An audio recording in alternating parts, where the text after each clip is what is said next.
বা জান্নাতীদের মধ্যে এই উম্মতের মানুষের সংখ্যা বেশি হবে, তবুও নবী সাল্লাল্লাহু আলাইহি ওয়াসাল্লাম বলেছেন যে আমার উম্মত 73টা দলে ভাগ হয়ে যাবে।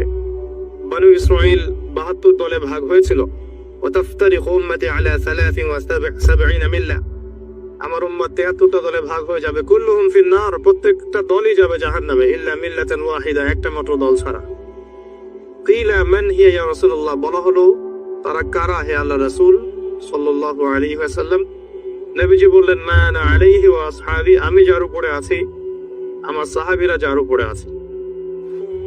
দুর্ভাগ্যজনক হচ্ছে ইসলামের নামে যত দলাদলি হয়েছে সবারই এই একটাই দলিল যে মা আনা আলাইহি ওয়া আসহাবি, আমি যার উপরে আছি, আমার সাহাবীরা যার উপরে আছে।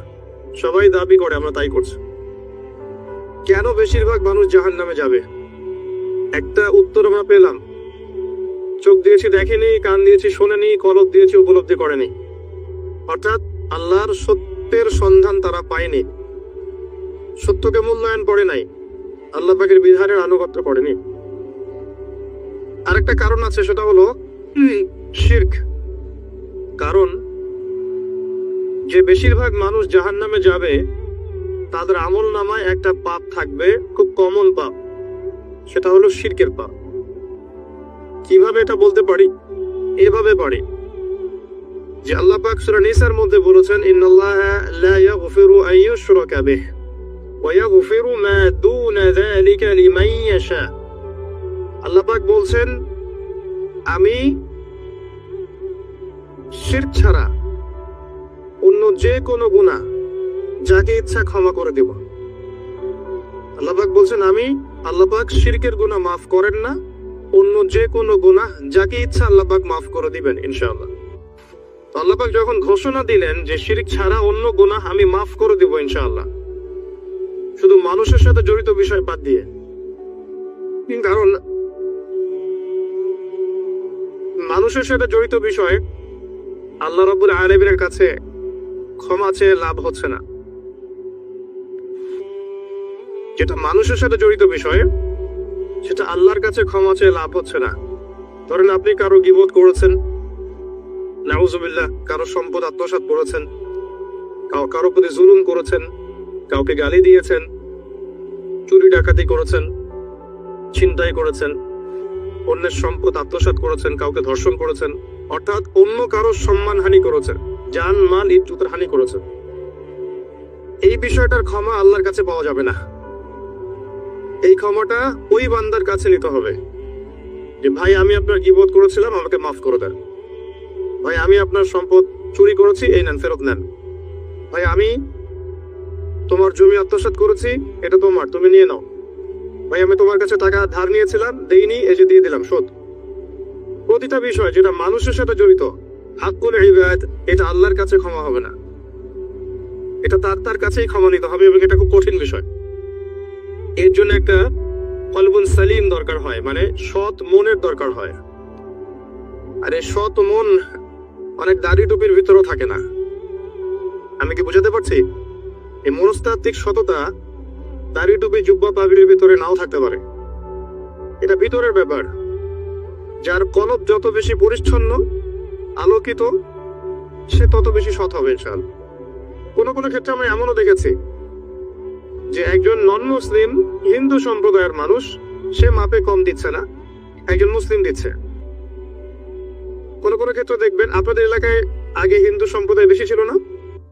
আমার জানা মতে রংপুরে এই জায়গায় তো আগে শহর ছিল, তাই না? এখন এখানে অনেক নিদর্শন আছে, খাঁটি খাবারের জন্য মানুষ তাদের কাছে আসতো। মুসলিমদের দোকানে না গিয়ে তাদের দোকানে যাচ্ছে।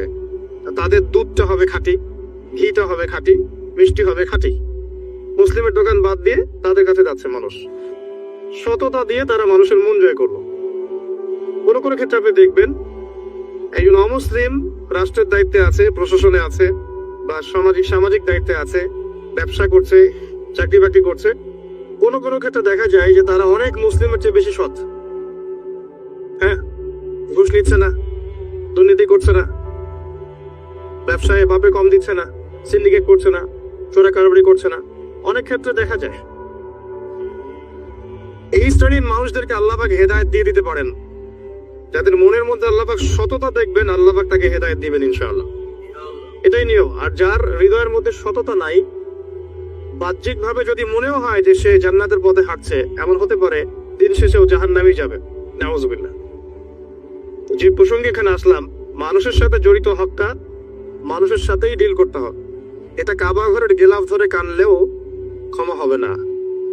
কারণ আল্লাহ পাক তো রহমান ও রহিম নন, শুধু আল্লাহ পাক ন্যায় বিচারকও বটে। কথা কি বুঝতে পারছেন? আল্লাহ পাক শুধু রহমান ও রহিম নন যে সব মাফ করে দিব, একই সাথে শাদীদুল ইকাব, কঠোর শাস্তিদাতাও বটে। আল্লাহ পাকের ন্যায় বিচার, ইনসাফটা সবচেয়ে উপরে। আল্লাহ পাক ইনসাফ করবেন, ইনসাফ করবেন। রহমান ও রহিম কোন অর্থে?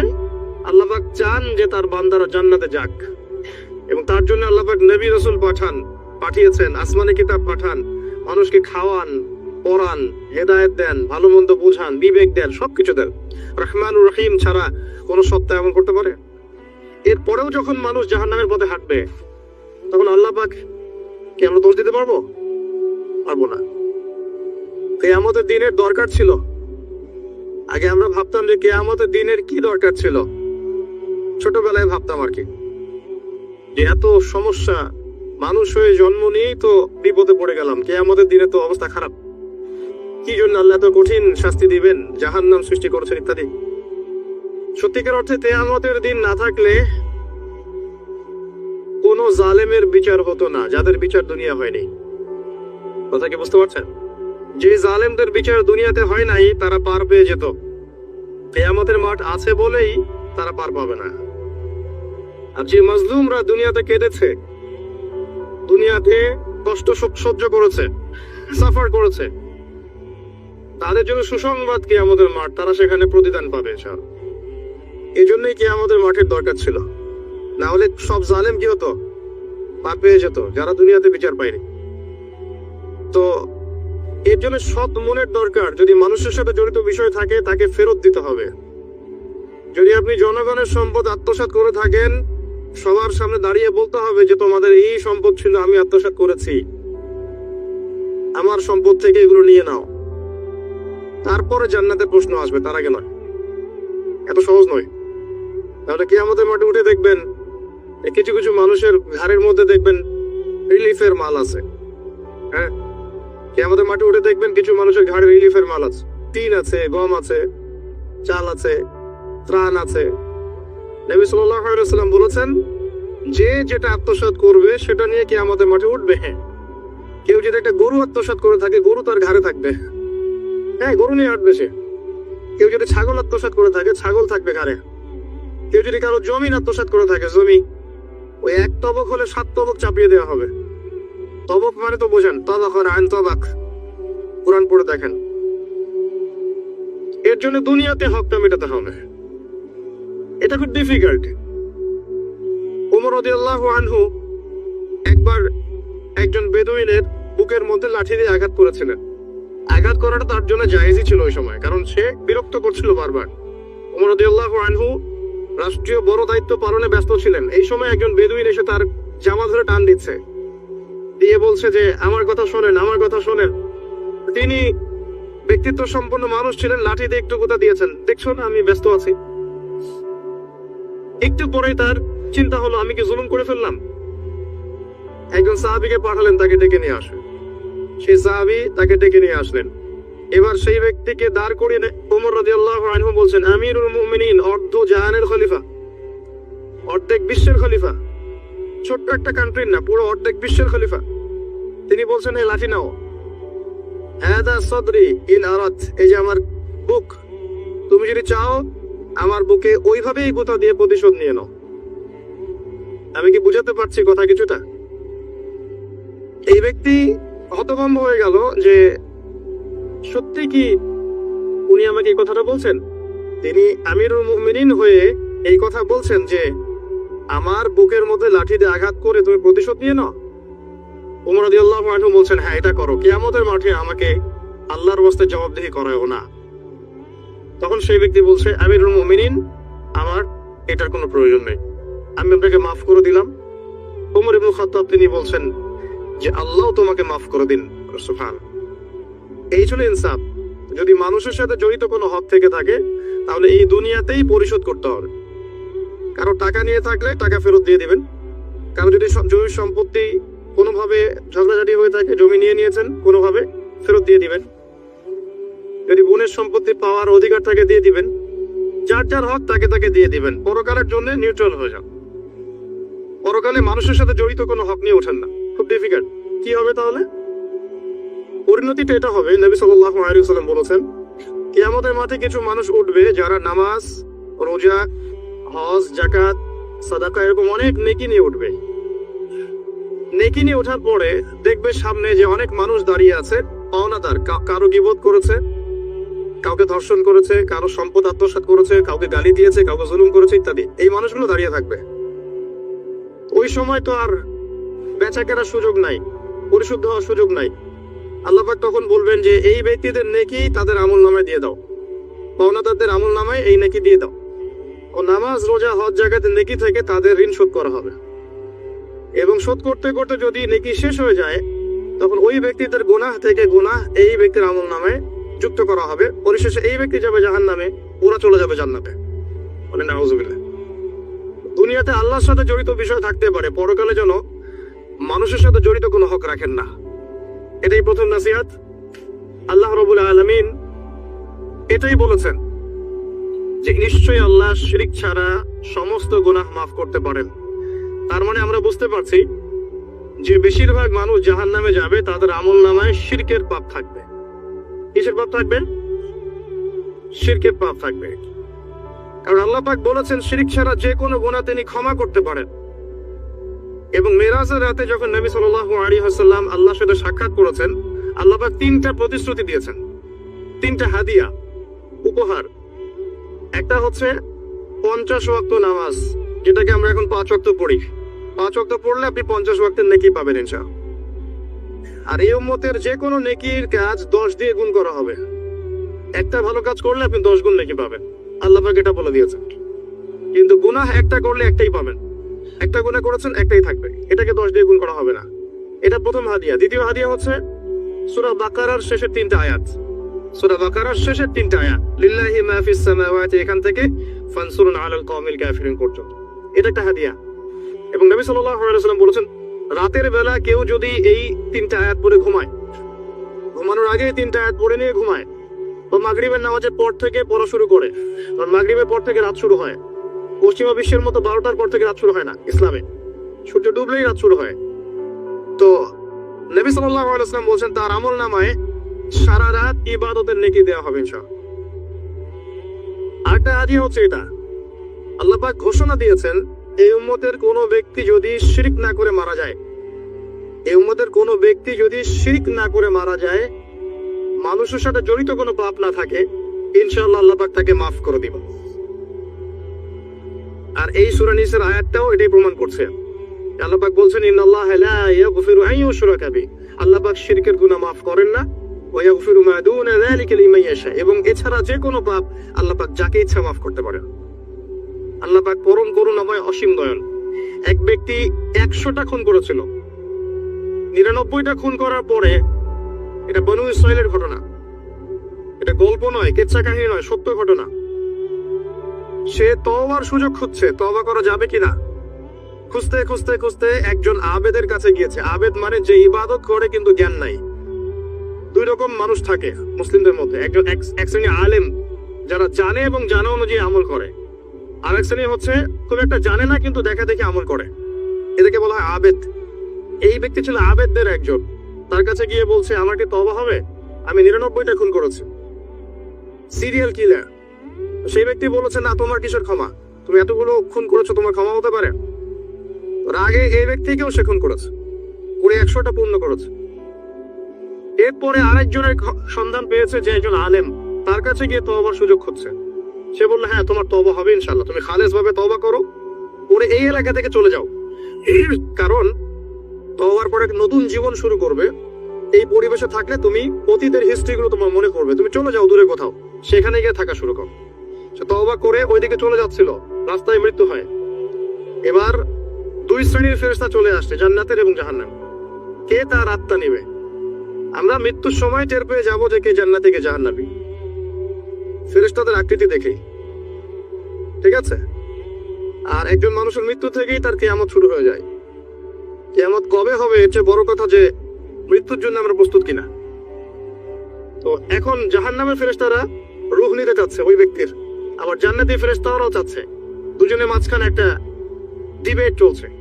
আল্লাহ রাব্বুল আলামিন তখন কৌশল করে বললেন, তোমরা রাস্তাটা মেপে দেখো, সে যতদূর এসেছিল এই রাস্তার পরিমাপ বেশি আর যেখানে যাচ্ছিল এর পরিমাপ বেশি। দেখা গেল সে যতদূর গিয়েছিল এর পরিমাপ বেশি। আল্লাহ পাক জমিনকে প্রশস্ত করে দিলেন।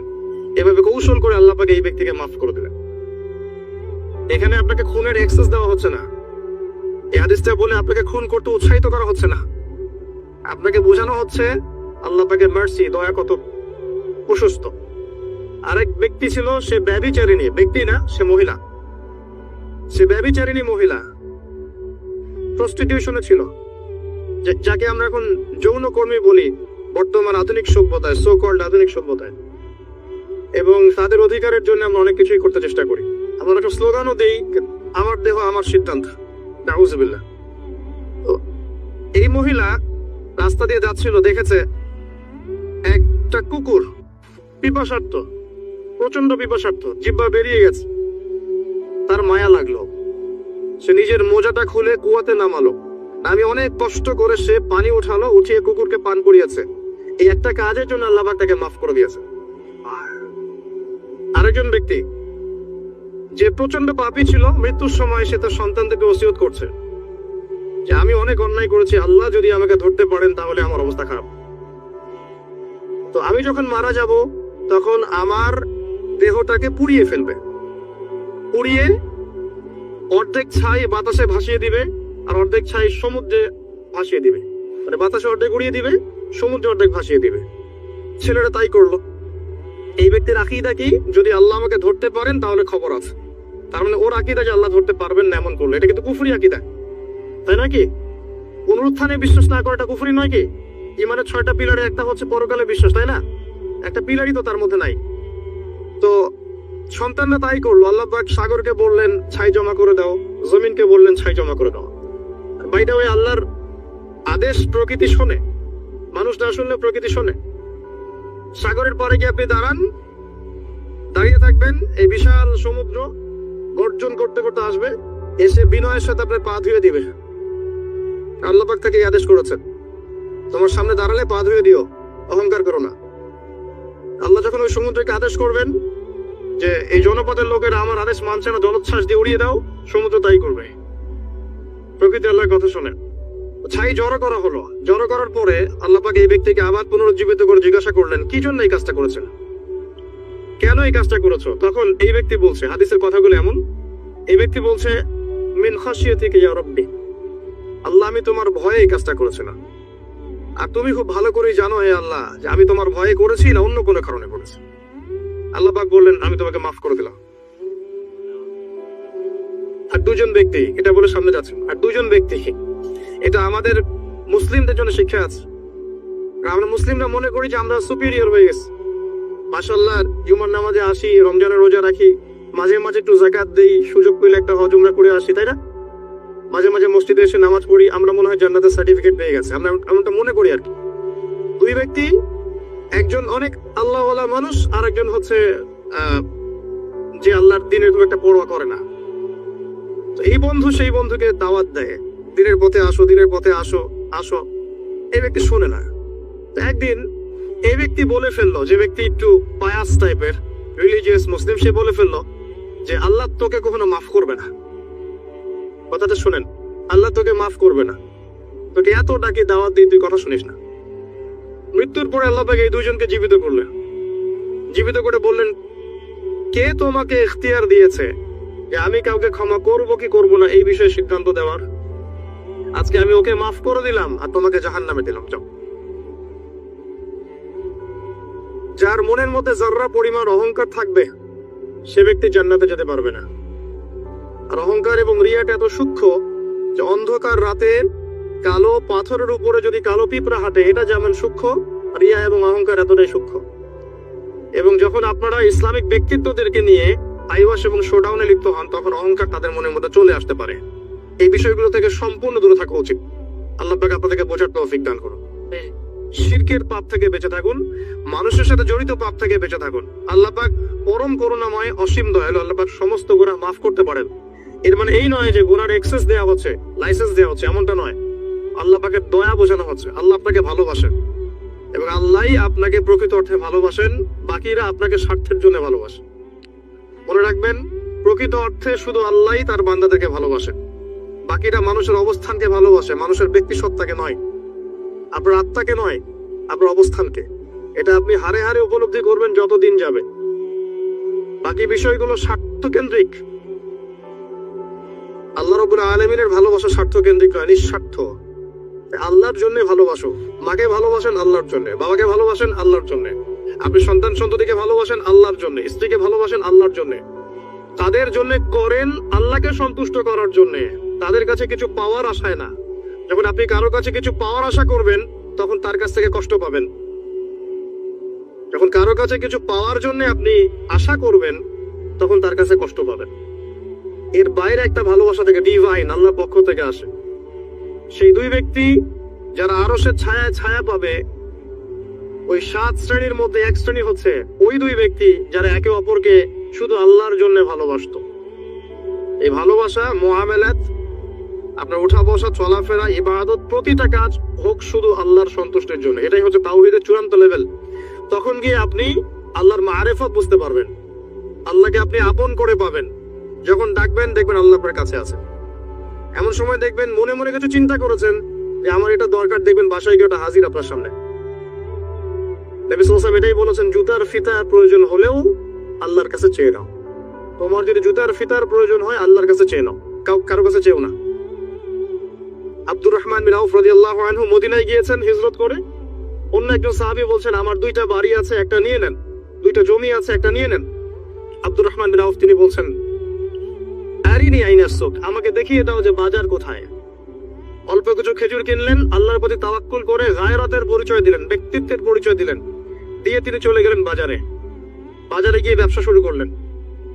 মাত্র 7 বছরের ব্যবধানে তিনি মদিনার শ্রেষ্ঠ ধনীদের একজন হয়েছেন। আল্লাহর হয়ে যান, শুধু আল্লাহকে আপন করে নেন, দেখবেন সবকিছু আপনার অনুকূলে ইনশাআল্লাহ। ইন্না সলাতি ওয়া নুসুকি ওয়া মাহইয়ায়া ওয়া মামাতি লিল্লাহি রাব্বিল আলামিন, এই কনসেপ্টে আসেন। ইব্রাহিম আলাইহিস সালাম বলেছেন, আমার সালাত, আমার যত কুরবানি, আমার জীবন, আমার হায়াত, মৃত্যু সবকিছু আল্লাহর জন্য। তখন দেখবেন দুনিয়াতে যদি আল্লাহর পথে চলতে আপনি বাধা পান, বিপত্তি পান, কষ্ট পান, দুঃখ কষ্ট আসে, বালা মুসিবত আসে, আপনার মুখে হাসি থাকবে। আপনি বুঝবেন এগুলো আল্লাহর জন্য, আল্লাহ এগুলোর প্রতিদান দিবেন ইনশাআল্লাহ। এবার আসেন আরেকটা পয়েন্ট এসে আমি আলোচনা শেষ করতে চাই। আমাদের সামনে একটা মৌসুম অপেক্ষা করছে আল্লাহর ক্ষমা পাওয়ার। 3 শ্রেণীর মানুষের জন্য নবী সাল্লাল্লাহু আলাইহি ওয়াসাল্লাম অভিশাপ দিয়েছেন। অভিশাপ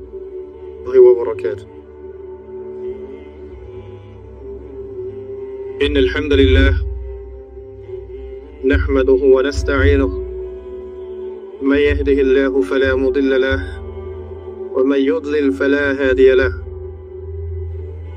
ونشهد أن لا إله إلا الله وحده لا شريك له ونشهد أن محمدا عبده ورسوله أما بعد فأعوذ بالله من الشيطان الرجيم بسم الله الرحمن الرحيم وقال الله تعالى في كلامه المجيد والفرقانه الحميد يا أيها الذين آمنوا اتقوا الله حق تقاته ولا تموتن إلا وأنتم مسلمون وقال رسول الله صلى الله عليه وسلم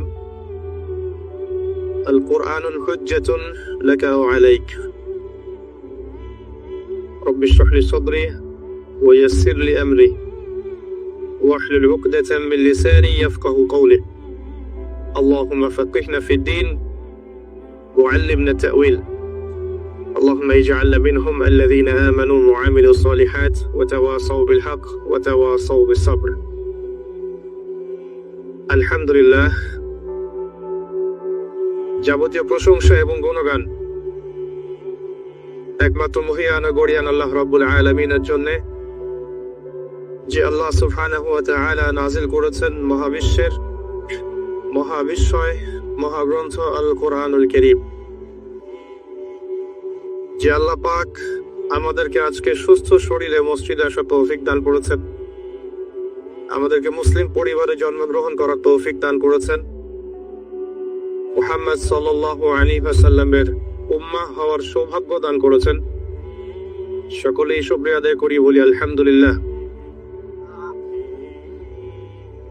অগণিত অসংখ্য দরুদ এবং সালাত বর্ষিত হোক মহান আল্লাহ প্রেরিত সর্বশেষ এবং চূড়ান্ত নবী, মানবতার মুক্তির দূত মুহাম্মদুর রাসূলুল্লাহ সাল্লাল্লাহু আলাইহি ওয়াসাল্লামের প্রতি আমরা সংক্ষিপ্ত আকারে দরুদ পড়ি। আল্লাহুম্মা সাল্লি আলা মুহাম্মদ, আল্লাহুম্মা বারিক আলা মুহাম্মদ। সম্মানিত উপস্থিতি, কেমন আছেন আপনারা? আলহামদুলিল্লাহ আলা কুল্লি হাল ওয়া ফি কুল্লি মাকান। আমরা পবিত্র জুমার দিনে আছি। আল্লাহ পাক জুমার দিনে খুতবা শ্রবণ এবং সালাত আদায়ের উদ্দেশ্যে সুস্থ শরীরে মসজিদে আসার তৌফিক দিয়েছেন, আবারও বলি আলহামদুলিল্লাহ। রাসূলুল্লাহ সাল্লাল্লাহু আলাইহি ওয়াসাল্লাম বলেছেন, জুমার দিনে কেউ যদি সকাল সকাল গোসল করে এবং উত্তম কাপড় পরিধান করে, সুগন্ধি ব্যবহার করে, সকাল সকাল মসজিদে আসে এবং পায়ে হেঁটে মসজিদে আসে, ইমামের কাছাকাছি বসে, মনোযোগের সাথে খুতবা শ্রবণ করে, খুতবা চলাকালীন সময়ে কাউকে কষ্ট দেয় না, এমনকি কেউ যদি কথা বলে তাকে এটাও বলবে না যে চুপ করো, এবং ইমামের সাথে নামাজ শেষ করে, নবী সাল্লাল্লাহু আলাইহি ওয়াসাল্লাম বলেছেন, এই ব্যক্তির আমলনামায় প্রত্যেক পদক্ষেপের বিনিময়ে 1 বছরের নফল নামাজ, 1 বছরের নফল রোজার নেকি দেয়া হবে। এই বিশাল নেকিটা নষ্ট হয়ে যাবে যদি খুতবা চলাকালীন সময় আমরা কথাবার্তা বলি, মোবাইলে ব্যস্ত থাকি, লুকিয়ে লুকিয়ে ভিডিও করি, ফটো সেশন করতে থাকি ইত্যাদি, অন্যকে কষ্ট দেই, আপোষে কথাবার্তা বলি, তাহলে এই পুরো নেকিটা নষ্ট হয়ে যাবে। দেখবেন এটা বলে দেওয়ার পরেও কিছু মানুষ কথা বলবে, এই কাজ করবে। আল্লাহ পাক বলেছেন কিছু মানুষ সম্পর্কে, লাহুম কুলুবুন লা ইয়াফকাহুনা বিহা, আমি হৃদয় দিয়েছি উপলব্ধি করে না, ওয়া লাহুম আযানুন লা ইয়াসমাউনা বিহা, শ্রবণ ইন্দ্রিয় দিয়েছি শুনবে না, ওয়া লাহুম আ'য়ুনুন লা ইউবসিরুনা বিহা, চোখ দিয়েছি দেখবে না। আল্লাহ বলেছেন এমন কিছু মানুষের কথা, এবং তাদের বিষয়ে আল্লাহ বলছেন, উলাইকা কালানআম, এরা হচ্ছে গবাদি পশুর মতো, জাস্ট লাইক ক্যাটলস, গবাদি পশু, জন্তু জানোয়ারের মতো, বাল হুম আদাল, বরং তার চাইতেও নিকৃষ্ট, উলাইকা হুমুল গাফিলুন, এরা হচ্ছে গাফিল সম্প্রদায়। আল্লাহ পাক এদেরকে দিয়েই জাহান্নাম পূর্ণ করবেন। ওয়ালাকাদ যারানা লিজাহান্নামা কাসীরাম মিনাল জিন্নি ওয়াল ইনস, প্রচুর জিন আর মানুষকে দিয়ে আমি জাহান্নাম পূর্ণ করব। অপরাধ এটাই, চোখ দিয়েছি দেখে নাই, কান দিয়েছি শোনে নাই, হৃদয় দিয়েছি উপলব্ধি করে নাই, এটাই অপরাধ। আর সহিহ বুখারীর মধ্যে 4 বার একটা হাদিস এসেছে যে আল্লাহ পাক আদম আলাইহিস সালামকে ডাকবেন কিয়ামতের মাঠে এবং বলবেন, তোমার সন্তানদের মধ্য থেকে জাহান্নামীদেরকে আলাদা করে দাও। আদম আলাইহিস সালাম বলবেন, কতজন হে আল্লাহ? আল্লাহ পাক বলবেন, প্রতি 1999 জনকে জাহান্নামের জন্য আলাদা করে দাও। যদিও এই উম্মতের বেশিরভাগ মানুষ জান্নাতে যাবে ইনশাআল্লাহ, বা জান্নাতীদের মধ্যে এই উম্মতের মানুষের সংখ্যা বেশি হবে, তবুও নবী সাল্লাল্লাহু আলাইহি ওয়াসাল্লাম বলেছেন যে আমার উম্মত 73টা দলে ভাগ হয়ে যাবে। বনু ইসরাঈল 72 দলে ভাগ হয়েছিল। ওয়াতাফতারিকু উম্মতি আলা 73 মিল্লা, আমার উম্মত 73টা দলে ভাগ হয়ে যাবে। কুল্লুহুম ফিন নার, প্রত্যেকটা দলই যাবে জাহান্নামে, ইল্লা মিল্লাতান ওয়াহিদা, একটা মাত্র দল ছাড়া। কিলা মান হিয়া ইয়া রাসূলুল্লাহ, বলা হলো তারা কারা হে আল্লাহ রাসূল সাল্লাল্লাহু আলাইহি ওয়াসাল্লাম? নবীজি বললেন, মা আনা আলাইহি ওয়া আসহাবি, আমি যার উপরে আছি, আমার সাহাবীরা যার উপরে আছে। দুর্ভাগ্যজনক হচ্ছে ইসলামের নামে যত দলাদলি হয়েছে সবারই এই একটাই দলিল যে